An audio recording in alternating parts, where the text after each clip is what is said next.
तुर्क यौम जमहूरिया के मौका पर पाकिस्तान के अहम शहरों में मुख्तलिफ तकारीब का एहतमाम किया गया। वफाकी दारुल हुकूमत के तुर्क सिफारत खाने ने मुकामी होटल में यौम जमहूरिया तुर्किया की 99वीं सालगिरह पर खसूसी तकरीब का इनेकाद किया। पाकिस्तान के वजीर दिफा ख्वाजा आसिफ और वजीर मुमलिकत बराए खारजा हिना रब्बानी खर ने मेहमान खसूसी के तौर पर तकरीब में शिरकत की। तुर्क सफीर महमद पाचाजी ने तकरीब से खिताब करते हुए तैयब अर्दवान का पैगाम पढ़कर सुनाया। तुर्क यौम जमहूरिया के मौका पर कराची कौंसलेट में भी तकरीब मुनक्किद हुई।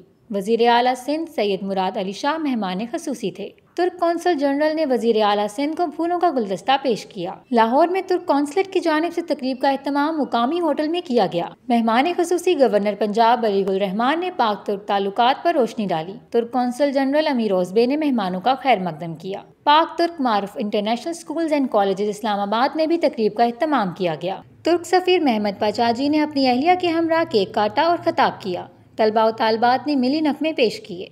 वफाकी दारुल हुकूमत इस्लामाबाद में CDA की जानिब से पाकिस्तान मोन्यूमेंट में तकरीर सजाई गई। तुर्क सफीर महमद पाचाजी और सदर CDA ने इस मौका पर सालगिरह का केक भी काटा। पाकिस्तान मोन्यूमेंट को तुर्किया जमहूरिया के 99वें साला जश्न के मौका पर तुर्क परचम से भी सजाया गया।